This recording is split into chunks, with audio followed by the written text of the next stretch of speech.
The following is an encore presentation of Everything Everywhere Daily. In 1956, one of the most important geopolitical events of the post-war period took place in Egypt.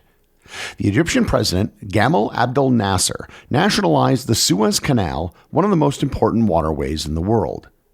In response, a coalition of several countries tried to take it back. However, it didn't go as planned, and it signaled a major reshuffling of the geopolitical order. Learn more about the Suez Crisis and how it shaped the second half of the 20th century on this episode of Everything Everywhere Daily.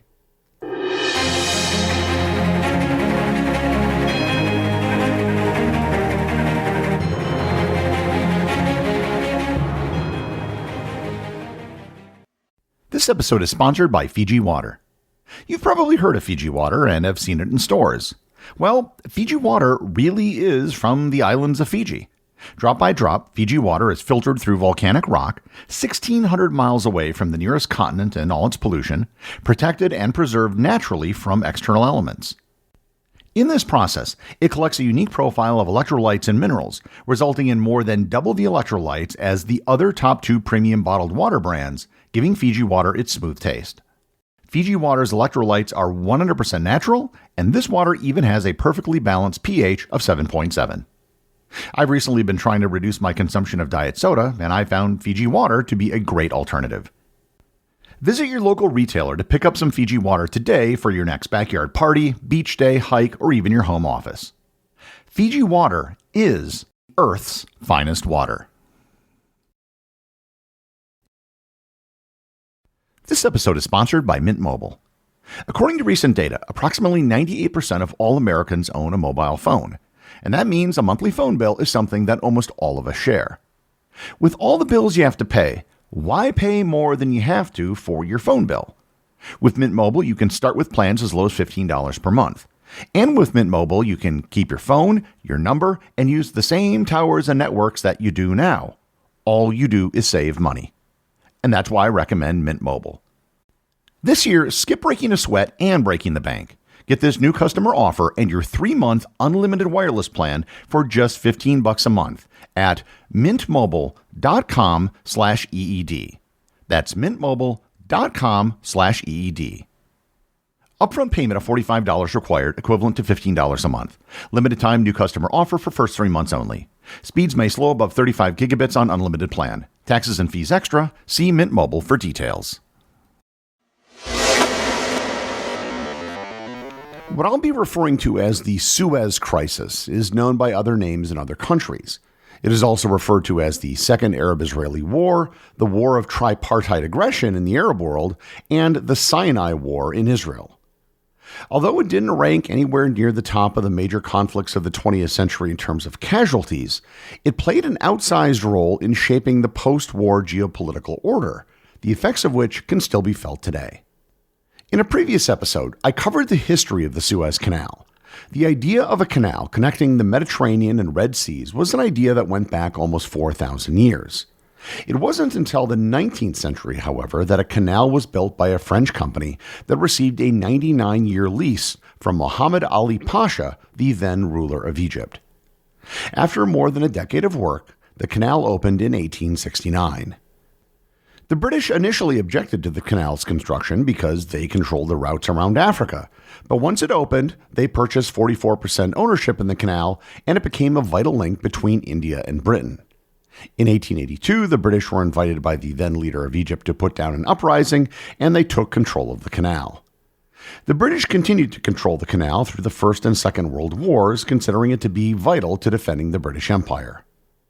However, after World War II, the world changed. India became independent, and almost every other British colony started down the road towards independence. France, too, saw many of its colonies move towards independence, most significantly Algeria, which began a war for independence in 1954. Britain and France were perhaps the two greatest global powers before the Second World War, if for no other reason than their extensive empires. Also relevant to this story was the creation of the State of Israel in 1947, as well as the backlash against Israel by neighboring Arab states and the subsequent rise of pan-Arabism. And of course, All of this needs to be placed in the context of the biggest geopolitical development in the post-war world, the start of the Cold War between the United States and the Soviet Union. With that, the story of the Suez Crisis actually begins in 1952. At the time, Egypt was a monarchy ruled by King Farouk. Farouk was one of the last kings of Egypt in the Muhammad Ali dynasty, which began in 1805. Farouk and several of the other monarchs before him used the British to help secure their rule. Egypt was never technically a colony of Britain per se, rather it had been a protectorate since 1882 when the British took over control of the canal. The close ties to the British, the presence of British troops, and the British control of the canal didn't sit well with the Egyptian nationalists who wanted Egypt for Egyptians. And this all came to a head on July 23, 1952, when a group of Egyptian military officers who called themselves the Free Officers Movement overthrew King Farouk in a bloodless coup d'etat. Farouk abdicated the throne and was sent into exile, and his infant son, Ahmed Fuad, was placed on the throne with the Free Officer Movement serving as regents. This situation was short-lived, however, as Egypt was declared a republic in 1953. This new government instituted a wide range of programs, including land reform and a crackdown on political activities by groups on both the right and the left, including the Communist Party and the Muslim Brotherhood. A new constitution was announced in January of 1956, and on June 23rd, Gamal Abdel Nasser, one of the leaders of the 1952 revolution, was elected as president of Egypt. And just 10 days earlier, the last British troops left Egypt under a previous agreement. Nasser was truly a revolutionary leader. He had big plans for Egypt, and at the core was his desire to build a dam on the Nile River. A dam would not only control the annual flooding on the river, but also provide an enormous source of electricity which was necessary to modernize Egypt. To build his dam, however, he needed money. Nasser's foreign policy was to pit the United States and the Soviet Union against each other. For example, in 1955, when he was serving as prime minister, he first went to the United States for weapons, and when they didn't give him the terms that he found acceptable, he went to the Soviets. So when he needed money for the dam, he turned again to the Americans and the British. In an effort to gain favor with Egypt, in December of 1955, the Americans promised $56 million and the UK $14 million to construct the dam. However, the US and the UK soon became irritated at Nasser's attempts to play both sides of the Cold War. In particular, Nasser recognized Communist China. Furthermore, many other Arab countries that sided with the West in the Cold War were angered that they weren't rewarded as well as Egypt was, who wasn't siding with the West. So on July 19th, the United States and the United Kingdom announced that they would be pulling their funding for the dam, citing concerns that Egypt wasn't capable of building the project. The removal of funding forced Nasser's hand, and on July 26th, he announced his decision to nationalize the Suez Canal, taking control away from the British. Payments from ships using the canal would be used to build his dam. This infuriated both the British and the French governments, both of whom owned an interest in the canal operation. They wanted to control the canal not just to access their colonies, but to protect the flow of oil from the Middle East. The British and the French were accustomed to getting their way for the last couple centuries in this part of the world, so they immediately began plotting to take back the canal and remove Nasser. The world seemed to support Egypt on the matter. In early October, the United Nations voted on a resolution supporting Egypt's right to the canal. Privately, after the UN vote, Nasser assumed that the chance of an invasion had now dropped down to about 10%. The worst he figured was now over. Except that it wasn't. Britain and France found another country that had an axe to grind against Egypt: Israel. Israel fought a war with Egypt when it was founded, and Egypt had been blocking ships from reaching Israel via the Red Sea. Egypt could do this through its position along the Red Sea on the Sinai Peninsula. Israel didn't care so much about the canal per se. Rather, they were concerned about the Sinai Peninsula, which happened to be separated from the rest of Egypt by the Suez Canal. Moreover, Egypt had signed a major arms deal for Soviet weapons, which Israel thought was going to be used for another invasion. With their interests aligned, Britain, France, and Israel made a secret agreement to invade Egypt and seize control of the Suez Canal. They became known as the Tripartite Alliance. The plan was that Israel would enter the Sinai Peninsula first, and then Britain and France would deploy troops to keep Egypt and Israel apart, supposedly. But in reality, they would use it to seize control of the canal. The invasion began on October 29, 1956, at approximately 3 p.m. The Israeli forces attacked Egyptian positions, and the Israelis quickly took over their objectives in the Sinai, taking the Egyptians by surprise. While the invasion was taking place, British and French forces were assembled in Malta, Cyprus, and in ships on the Mediterranean. Nasser's response to the invasion was primarily to try and protect the canal.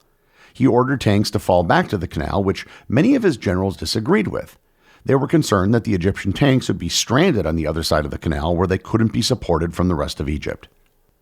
On October 31st, France and Britain began bombing Egyptian positions along the canal and sent in troops. Nasser's response was something that they didn't expect. There were 40 ships in the canal at the time of the invasion, and Nasser ordered all of them to be sunk, rendering the canal useless. The Egyptian forces performed horribly. They suffered large losses compared to the Tripartite Alliance. Thousands of Egyptian soldiers were killed and thousands more captured, compared to only 22 British and 10 French fatalities and 172 Israeli. While Egypt didn't perform well militarily, they did have one thing going for them: diplomacy. The international reaction to the Sinai invasion was almost unanimously against the Tripartite Alliance. One of the biggest condemnations against the invasion came from the United States. The Americans were looking at the bigger picture and weren't as concerned about who was controlling the canal. They were looking at the geopolitical situation around the world vis-a-vis the Soviet Union. The Americans didn't want to condone the aggression of Western powers because they were concerned that it would drive other Arab states into the arms of the Soviets. In addition to the reaction from Arab states, the Soviets had recently entered Hungary to put down a revolution. The American vice president at the time, Richard Nixon, later said, quote, "We couldn't on one hand complain about the Soviets intervening in Hungary, and on the other hand approve of the British and French picking that particular time to intervene against Nasser." End quote. Across the Muslim world, there were protests and condemnations of the attack. One of the only countries supporting the attack was Iraq, and their support resulted in Syria closing a pipeline from Iraq to the Mediterranean. Saudi Arabia issued a total oil embargo on both France and Britain.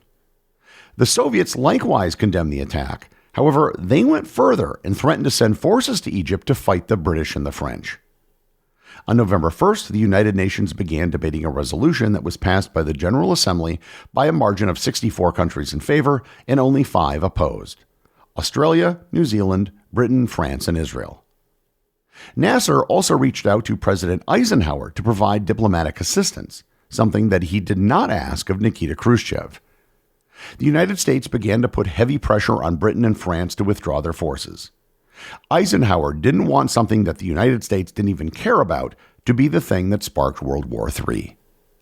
On November 7th, the United Nations approved the formation of the United Nations Emergency Force, the first UN peacekeeping force in history.